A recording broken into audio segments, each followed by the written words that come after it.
Everyone, this is Ahmed Khan और आज हम बात करेंगे यूनाइटेड नेशंस की।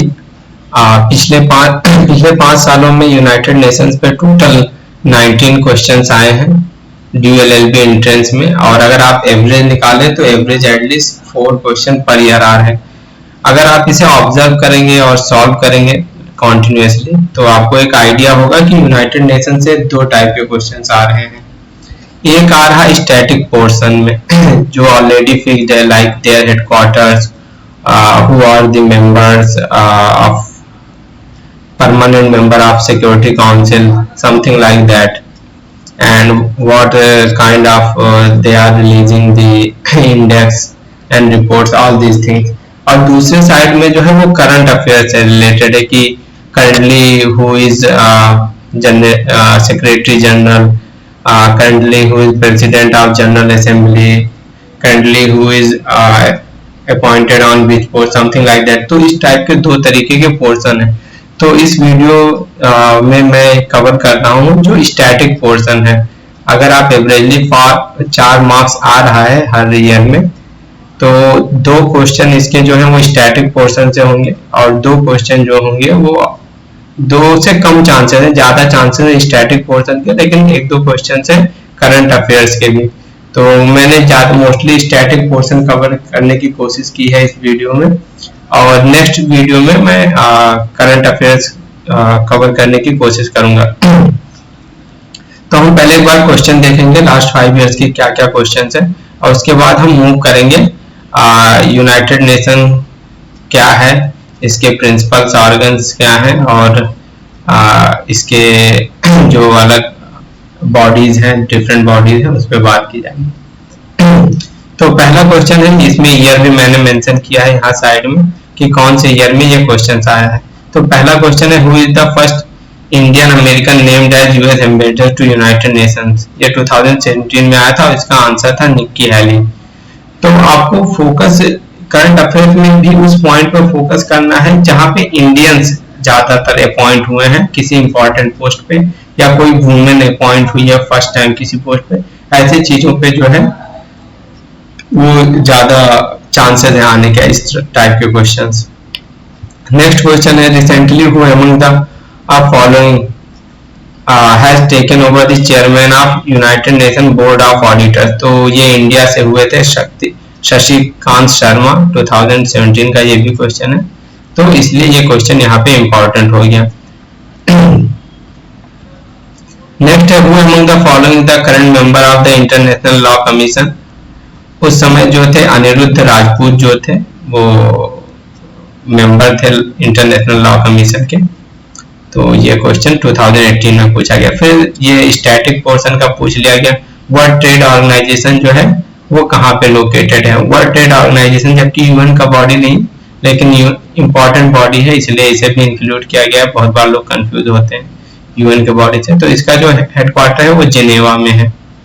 फिर नेक्स्ट क्वेश्चन है, first UNESCO mixed heritage site कौन था इंडिया में। तो वो कंचनजंगा नेशनल पार्क था जो कि सिक्किम में मौजूद है अभी।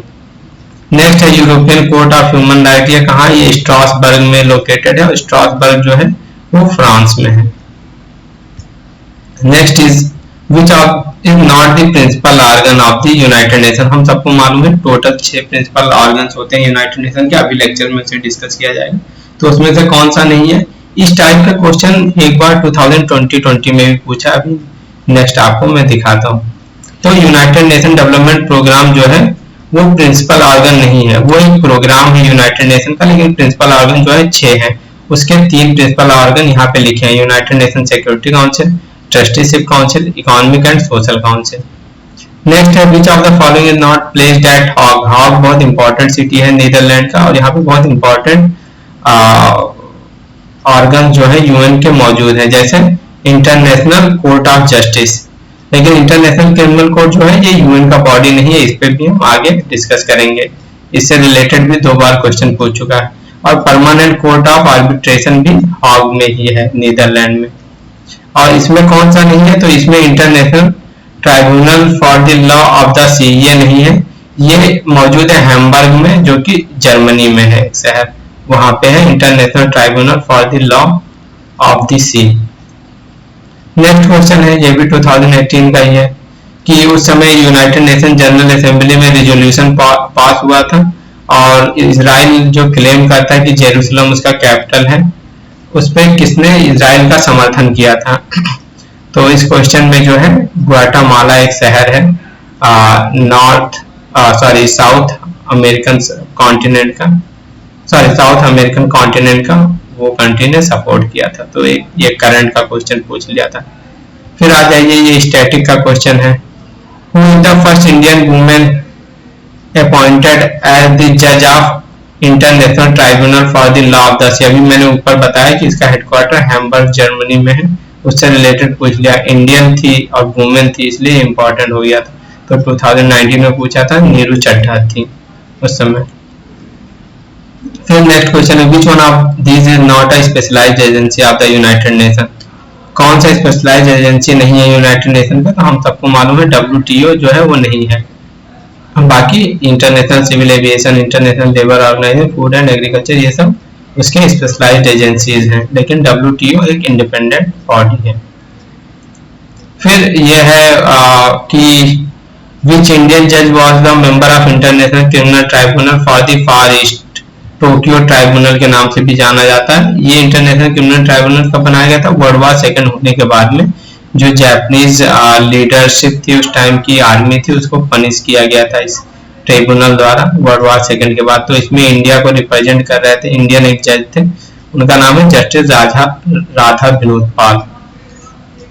First option is correct answer. Then next is which one of the following is tripartite UN agency? Tripartite UN agency किसे कहा जाता है?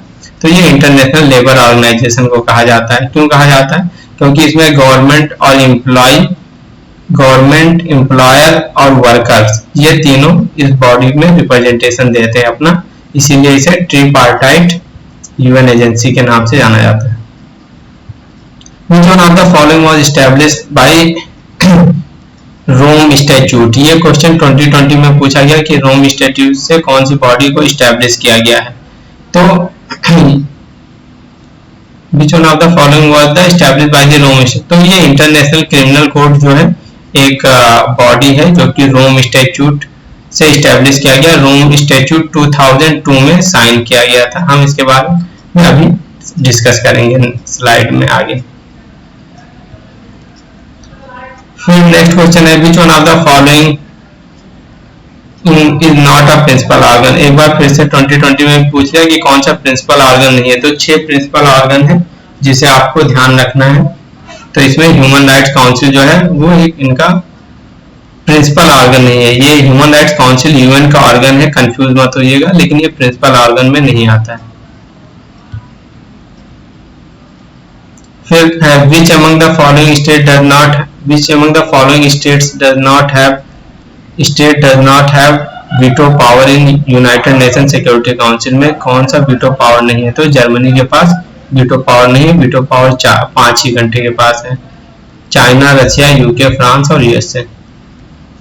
फिर ये जो गाम्बिया केस के नाम से, गाम्बिया वर्सेस म्यांमार केस जो था, जिसे रोहिंग्या जेनोसाइड केस के नाम से फेमस है, ये इंटरनेशनल किस इंटरनेशनल ऑर्गेनाइजेशन में इसकी हियरिंग हुई थी? तो ये इंटरनेशनल कोर्ट ऑफ जस्टिस में हुआ था इसकी हियरिंग। तो ये करंट से है यूएन के। फिर next question, which of the following has not signed the statute of the international criminal court? तो इंटरनेशनल क्रिमिनल कोर्ट कहाँ से आया? इंटरनेशनल कोर्ट ऑफ जस्टिस और इंटरनेशनल क्रिमिनल कोर्ट में कंफ्यूज मत होइएगा, मैं आगे क्लेरिफाई करूंगा उसे। तो इंटरनेशनल क्रिमिनल कोर्ट आया था रोम स्टैट्यूट से, ये यहाँ पे 2020 में रोम स्टैट्यूट से। और इसके मेंबर कौन नहीं है? तो इसका मेंबर जो है वो चाइना नहीं है। इसके 123 मेंबर्स हैं। अभी मैं हाईलाइट करूंगा आगे यूएन जब स्लाइड्स दिखाऊंगा आपको कि कौन कौन से उसके इंपॉर्टेंट कंट्रीज हैं जो मेंबर नहीं है। नेक्स्ट WHO का हेडक्वार्टर कहाँ है? तो ये कहाँ पे है? ये जिनेवा में है। फिर एक नेक्स्ट लास्ट क्वेश्चन है यहाँ पे 2021 का पूछा है, which organ of the United Nation has accomplished its mandate and ceased to be operational? कौन सा यूएन बॉडी है जो मतलब इसकी जो जरूरत, जिस जरूरत के लिए इसे बनाया गया था उसने अपना जरूरत को फुलफिल कर लिया है, अचीव कर लिया है अपना टारगेट, और अब वो डिसफंक्शनल हो गया, अब उसका जरूरत नहीं है, अब वो ऑपरेशनल नहीं रहा। तो वो कौन सा है? वो ट्रस्टीशिप काउंसिल है। इसने अपने ट्रस्टीशिप काउंसिल जो है वो 1990s पीरियड में ही अपने सारे जो कॉलोनीज थे जो पहले यूरोपियन कंट्री द्वारा बनाए गए थे उनको आजाद कर दिया था। 11 कॉलोनीज हैं जिन्हें ट्रस्टीशिप काउंसिल ने आजाद किया था। आगे देखेंगे। तो इससे अब आपको आइडिया लग गया होगा एक ब्रीफ की किस टाइप के क्वेश्चन पूछते हैं, और मेनली मैंने बताया 2 पोर्शन में इसे डिवाइड कर सकते हैं, एक स्टैटिक का और एक यूएस करंट का। तो आज हम स्टैटिक्स पे ज्यादा फोकस करेंगे।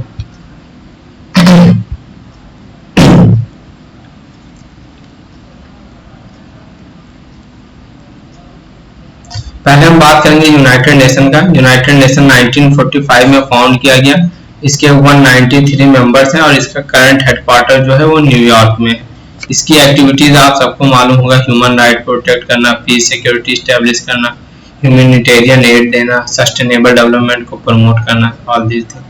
लेकिन यूनाइटेड नेशन के बर्थ होने से पहले ऑलरेडी एक ग्रुप था जो यूनाइटेड नेशन की तरह था, उसका नाम था लीग ऑफ नेशन। उसका हेडक्वार्टर जो था वो जिनेवा में था, और जो कि फर्स्ट वर्ल्ड वॉर से बनाया गया था। जो ट्रीटी ऑफ वर्साइल साइन हुआ था 1919 में, उसके द्वारा लीग ऑफ नेशन को बनाया गया। लेकिन जब वर्ल्ड वॉर सेकेंड हुआ तो लीग ऑफ नेशन का फेलियर पूरी दुनिया के सामने आ गया, और उसके बाद जो है यूनाइटेड नेशन का फॉर्म किया गया लीग ऑफ नेशन को हटा के। उसी टाइम ट्रीटी ऑफ वर्साइल से इंटरनेशनल लेबर ऑर्गेनाइजेशन को भी फॉर्म किया था, तो मैंने इसे मेंशन कर दिया। और हाँ, यूनाइटेड नेशन का जो टर्म कॉइन किया था वो यूएस के प्रेसिडेंट जो थे, यूएसए के प्रेसिडेंट जो थे फ्रैंकलिन डी रूजवेल्ट, तो रूजवेल्ट जो थे उन्होंने ये यूनाइटेड नेशन का टर्म जो है दिया था। फिर यूनाइटेड नेशन चार्टर साइन किया गया। कहाँ साइन किया गया? सैन फ्रांसिस्को में साइन किया गया यूएसए के, और इसे 50 कंट्रीज ने अटेंड किया था, और इसमें इंडिया भी एक मेंबर था उस समय साइन करने में। तो ये इंपॉर्टेंट इंफॉर्मेशन है, ध्यान रखिएगा। यूएन चार्टर से जो है finally United Nations as a inter government organisation के रूप में फॉर्म होता है 1945 में। अब मेन गोल क्या है यूनाइटेड नेशन का? 50 नेशंस जो है इसे रेटिफाइड किए, साइन किए और रेटिफाइड किए, जिसमें 5 परमानेंट मेंबर को भी डिसाइड किया गया सिक्योरिटी काउंसिल में, फ्रांस, चाइना, रशिया, यूके और यूएस को, और इसके अलावा जो 46 अदर सिग्नेटरी थे जिसमें इंडिया भी एक था। इसका गोल क्या था? जो हमने ऑलरेडी देखा भी, international peace, security, friendly relation among nation, sustainable development, cooperation between countries, solving international problems, ये सब है, हार्मोनाइजिंग बिटवीन नेशंस। अब है यूनाइटेड नेशन का स्ट्रक्चर। यहाँ से 2 बार क्वेश्चन पूछा है, 2018 में भी पूछा, 2022 में भी पूछा डायरेक्ट क्वेश्चन कि इसमें से कौन सा एक यूएन का बॉडी प्रिंसिपल ऑर्गन जो है वो नहीं है, प्रिंसिपल ऑर्गन नहीं है। तो आपको 6 प्रिंसिपल ऑर्गन है वो ध्यान रखना है। पहले 6 थे, अब फंक्शनली 5 ही हैं, लेकिन 6 के ध्यान रखने। पहला है जनरल असेंबली, दूसरा है यूनाइटेड नेशन सिक्योरिटी काउंसिल, तीसरा है इकोनॉमिक एंड सोशल काउंसिल, चौथा इंटरनेशनल कोर्ट ऑफ जस्टिस, 5वां है यूएन सेक्रेटेरिएट, और 6वां जो है वो ट्रस्टीशिप काउंसिल है, जो कि 1994 से ये काम करना जो है वो बंद कर दिया। बाकी जितने भी इसके अंडर में कॉलोनीज थे, जो ट्रस्टीशिप का वर्क क्या है अभी आगे डिस्कस करते हैं।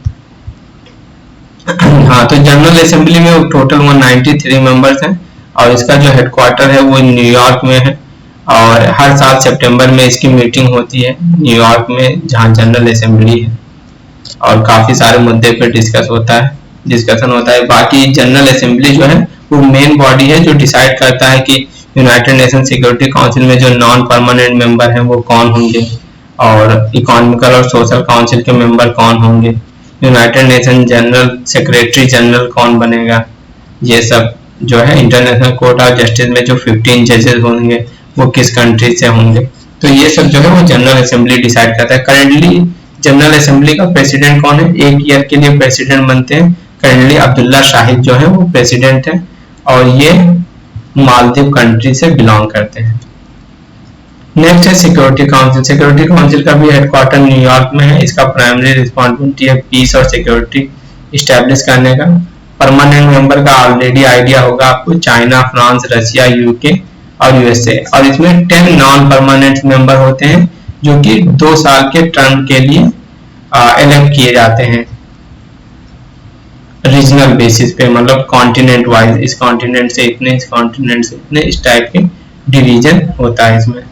फिर वीटो पावर जो है वो वीटो पावर जो होता है वो परमानेंट मेंबर के पास है, 5 परमानेंट मेंबर के पास, जो किसी भी रिजोल्यूशन को रिजेक्ट कर सकता है। मतलब अगर 4 बाकी सारे लोग एक तरफ हैं और एक परमानेंट मेंबर एक साइड में है जो वीटो पावर यूज कर रहा है, तो वो जो रिजोल्यूशन होगा वो रिजेक्ट हो जाएगा। और यहाँ पे हम 2005 से ही एक ग्रुप ऑफ कंट्री है जिसका नाम है G4, ग्रुप ऑफ 4 कंट्री, तो उसका शॉर्ट फॉर्म है G4। वो कौन कौन से हैं? ब्राजील, जर्मनी, इंडिया और जापान, जो डिमांड करते हैं कि उन्हें भी परमानेंट मेंबर बनाया जाए। फिर है economic and social council, 54 member होते हैं, 3 साल के लिए ये इलेक्ट होते हैं जो मेंबर्स कंट्रीज होते हैं, और इसका भी हेडक्वार्टर जो है वो यूएन में है। हम देखेंगे बहुत सारे स्पेशलाइज्ड एजेंसीज होते हैं, फंड्स, प्रोग्राम्स होते हैं, वो सब इकोनॉमिक एंड सोशल काउंसिल के अंडर में ही डील किया जाता है। फिर आता है international court of justice. International court of justice जो है वो हॉग नीदरलैंड में जो कि इसका है, इस पे डायरेक्ट क्वेश्चन आया था आई थिंक 2020 में। तो ये हॉग नीदरलैंड में है, और इससे पहले जो था वो permanent court of international justice के नाम से लीग ऑफ नेशन के अंडर में बनाया गया था, लेकिन लीग ऑफ नेशन के फेलियर होने के बाद में इसका नाम इंटरनेशनल कोर्ट ऑफ जस्टिस किया गया और ये यूएन का एक बॉडी बनाया गया। और इसके सारे 193 member international court of justice के मेंबर हैं, उसके अंडर में आते हैं। फिर इसका सेक्रेटेरिएट होता है जहाँ पे मतलब सेक्रेटरी जनरल बैठता है और उसके वर्कर्स बैठते हैं और वो सब उसका वर्क करते हैं, ऑफिशियल वर्क। उसका हेडक्वार्टर जो है वो न्यूयॉर्क में है। करेंटली अभी कौन है सेक्रेटरी जनरल या जनरल सेक्रेटरी यूएन का? वो है एंटोनियो ग्यूटर्स। ये पोर्चुगल कंट्री से हैं। पोर्चुगल एक यूरोपियन कंट्री है, वहाँ के ये बिलोंग करते हैं। फिर नेक्स्ट है ट्रस्टीशिप काउंसिल। ट्रस्टीशिप काउंसिल के अंडर में 11 टेरिटरीज दिए गए थे कि इसका काम था कि वहाँ पे एडमिनिस्ट्रेशन वगैरह बनाया जाए और उन्हें सेल्फ गवर्नमेंट के लिए प्रिपेयर किया जाए और उसके बाद में उन्हें इंडिपेंडेंट कर दिया जाए। तो 1994 आते आते जितने भी इसके अंडर में टेरिटरीज थी, ट्रस्ट टेरिटरीज थी, उन सबको ये लोग ट्रेन कर दिए सेल्फ गवर्नेंस के लिए, और उसके बाद ये इन्हें इंडिपेंडेंट कर दिया वहाँ पे एक डेमोक्रेटिक गवर्नमेंट फॉर्म करने के बाद। तो ये 1994 से ही डिसफंक्शनल है। लास्ट ईयर पूछा था कि which body has suspended operation, dysfunctional कौन हो गया? तो वो ट्रस्टीशिप काउंसिल था, 2021 में क्वेश्चन था। अब हम बात करेंगे फंड्स, प्रोग्राम और स्पेशलाइज्ड एजेंसीज की। तो पहले फंड्स और प्रोग्राम जो है इंपॉर्टेंट यूएन के, उसी को हमने लिया है। बहुत सारे फंड्स, प्रोग्राम्स और स्पेशलाइज्ड एजेंसी को हमने ड्रॉप किया है जो कि एग्जाम पॉइंट ऑफ व्यू से इंपॉर्टेंट नहीं थे। तो पहला आता है UNICEF, United Nation children's fund जो है, इसको फॉर्म किया गया था वर्ल्ड वॉर सेकेंड के बाद जो कि बर्बादी हुई थी उसको कंट्रोल करने के लिए, चिल्ड्रन और मदर्स पे फोकस करके। इसका जो सप्लाई चेन डिवीजन का ऑफिस है वो कोपेनहेगन डेनमार्क में है। बाकी मेंशन है, आप इसे पढ़ सकते हैं किस चीजों पे ये वर्क करता है, वो इतना इंपॉर्टेंट नहीं है। यूनिसेफ जो है वो पब्लिश करता है state of world children report. आपने एक ट्रेंड देखा होगा कि पिछले कई सालों से ये रिपोर्ट्स वगैरह पूछने का ट्रेंड ज्यादा बन गया है। तो मैंने कुछ जो है इम्पोर्टेंट जो रिपोर्ट पब्लिश होता है वो हमने यहाँ पे इंक्लूड किया है। फिर आता है यूनाइटेड नेशन डेवलपमेंट प्रोग्राम। इसका जो हेडक्वार्टर है वो न्यूयॉर्क सिटी में है और ये 1965 में फॉर्म किया गया था। इसका काम है पॉवर्टी एलिमिनेट करना और सस्टेनेबल ह्यूमन डेवलपमेंट पे फोकस करना। इसका जो रिपोर्ट आता है वो ह्यूमन डेवलपमेंट रिपोर्ट होता है और इसके साथ साथ एक इंडेक्स भी रिलीज करता है। आप लोग देखे होंगे कि करेंटली क्या रैंक है इंडिया का ह्यूमन डेवलपमेंट इंडेक्स में और तमाम इंडेक्स में। तो ह्यूमन डेवलपमेंट इंडेक्स एक बार जरूर चेक कर लीजिएगा कि इंडिया का रैंक क्या है करेंटली।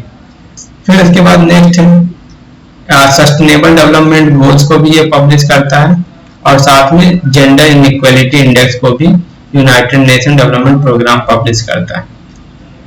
तो ये इसके रिपोर्ट ज़्यादा इंपॉर्टेंट है।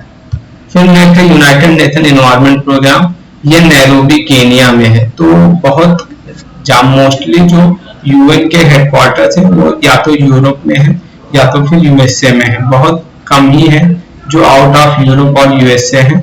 तो उनमें से एक ये भी है जो कि नैरोबी केनिया में है। केनिया जो आप जानते हैं कि एक अफ्रीकन कंट्री है, और ये 1972 में इस्टेब्लिश किया गया था।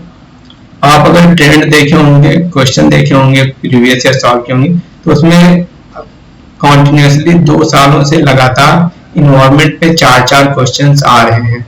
तो उसके पॉइंट ऑफ व्यू से ये काफी इंपॉर्टेंट है, और इस पे आप लोग फोकस करिएगा यूनाइटेड नेशन एनवायरनमेंट प्रोग्राम पे।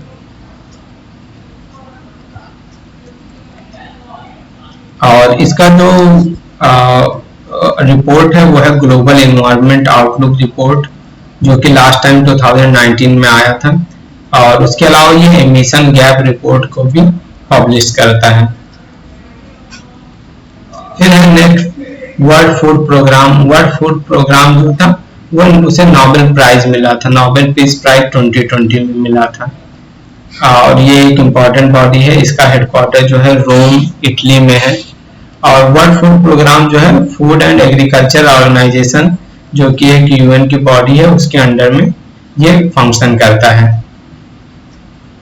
और इसका जो बेसिक वर्क है वो फूड असिस्टेंस प्रोवाइड करना, जो इमरजेंसी में।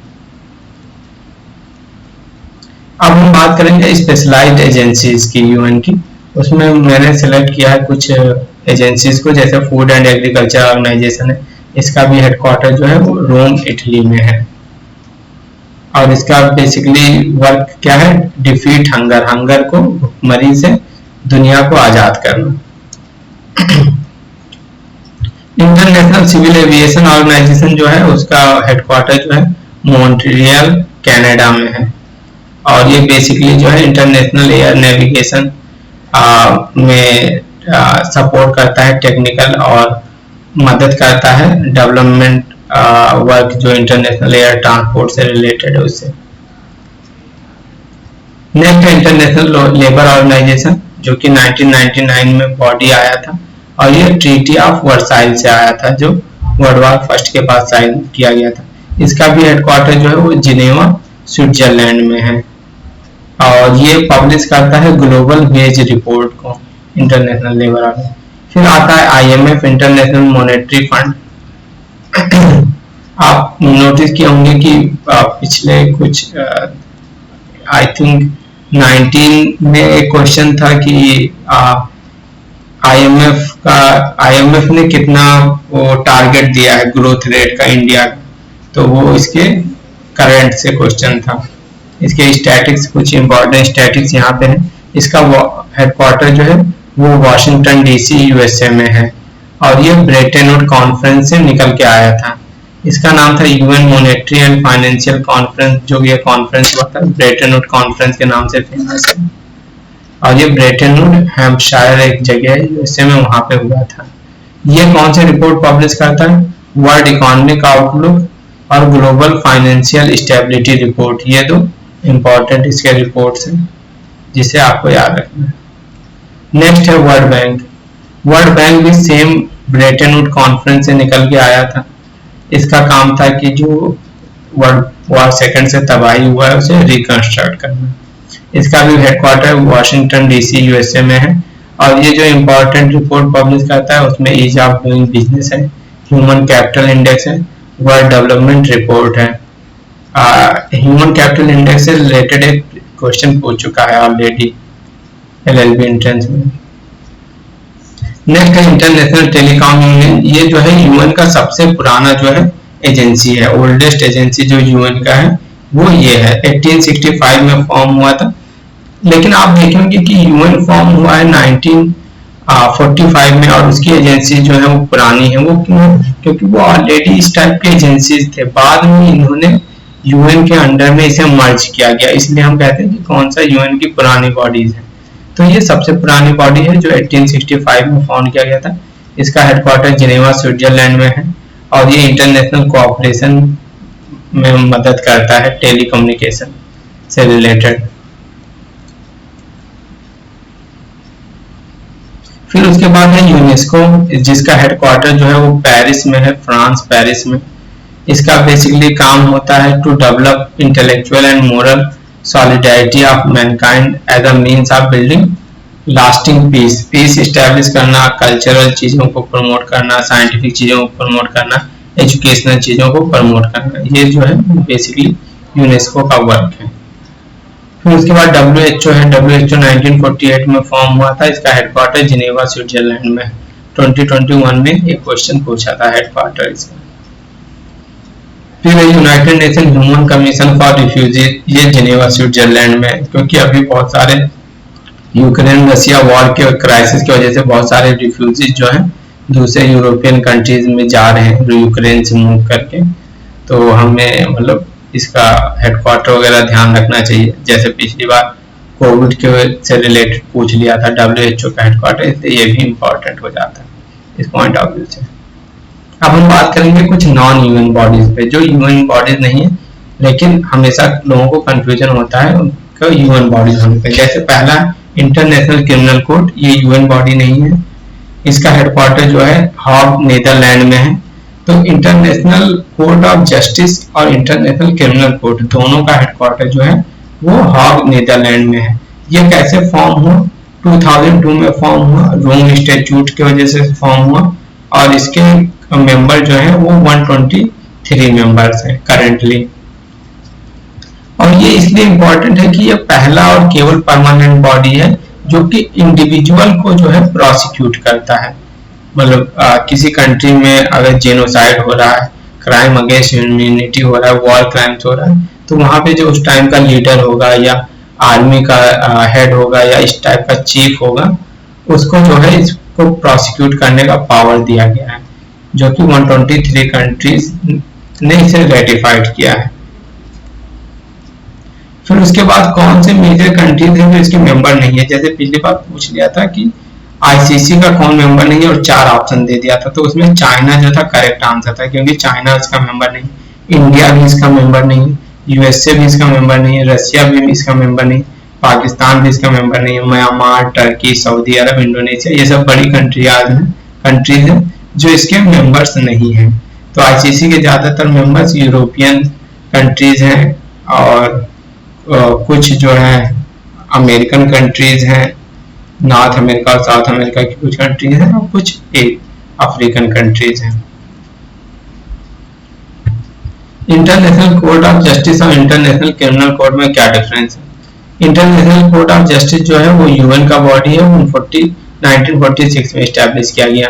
इंटरनेशनल क्रिमिनल कोर्ट जो है वो एक इंडिपेंडेंट बॉडी है जो कि एक ट्रीटी साइन होकर डेवलप हुआ था रोम स्टैट्यूट से और 2002 में ये स्टैब्लिश हुआ था। दोनों का लोकेशन इवन सेम है, हाग नीदरलैंड।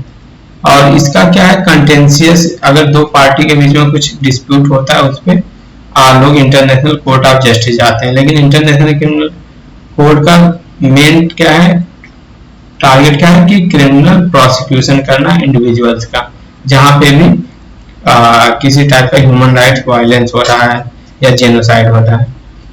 फिर ये सब्जेक्ट मैटर क्या है ये आप एक बार देख लीजिएगा। इसकी फंडिंग क्या है, यूएन फंडेड है और इसका फंडिंग जो है वो प्राइवेट मतलब फंडिंग है। बहुत बार ऐसा होता है कि इंटरनेशनल यूनाइटेड नेशन जो है कुछ केसेस जो है इंटरनेशनल क्रिमिनल कोर्ट को देता है। फिर है next World Trade Organisation. World Trade Organisation भी जो है वो यूएन का बॉडी नहीं है, ये एक इंडिपेंडेंट बॉडी है जिसका काम है 2 या 2 से अधिक नेशन के बीच में ट्रेड को बढ़ावा देना इंटरनेशनल लेवल पे। और इसका जो हेडक्वार्टर है वो जिनेवा स्विट्जरलैंड में है। करेंटली इसके 164 मेंबर हैं इंक्लूडिंग यूरोपियन यूनियन और 23 इसके ऑब्जर्वर मेंबर्स हैं। कुछ करंट अफेयर जो मुझे रिसेंटली दिखा वो मैंने नोट किया। अभी परमानेंट रिप्रेजेंटेटिव जो इंडिया के यूनाइटेड नेशन में है वो TS त्रिमूर्ति थे। इससे पहले सैयद अकबरुद्दीन थे, करंटली जो है वो टीएस त्रिमूर्ति हैं, तो इनका नाम ध्यान रखिएगा।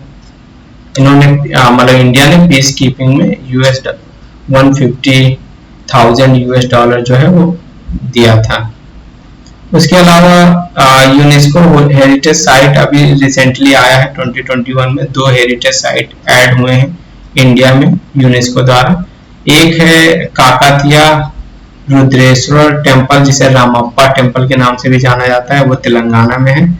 और ये है धोलावीरा, एक हड़प्पन साइट है, उसे भी इंक्लूड किया गया है जो कि गुजरात में, तो ये आप ध्यान रखिएगा। फिर इंटरनेशनल डे ऑफ वुमेन जजेस भी सेलिब्रेट किया जाता है मार्च 10 को।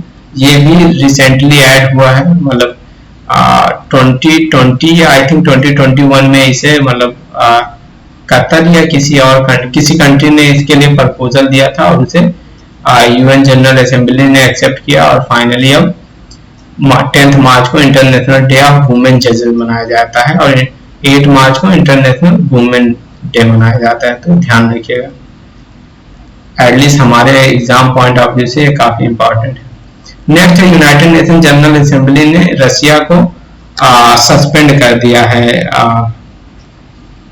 ह्यूमन राइट्स काउंसिल से। ह्यूमन राइट्स काउंसिल जो है वो 47 मेंबर का काउंसिल होता है और ये जो है 3 साल के लिए इलेक्ट होते हैं 47 कंट्रीज जो कि ह्यूमन राइट्स काउंसिल को मैनेज करते हैं, ह्यूमन राइट्स वायलेशन को रोकते हैं पूरी दुनिया भर में। लेकिन रशिया को ह्यूमन राइट्स वायलेंस बढ़ावा देने के ग्राउंड पे उसको ह्यूमन राइट्स काउंसिल से बाहर कर दिया गया, तो ये एक इम्पॉर्टेंट न्यूज़ है जो कि आपको ध्यान रखना चाहिए।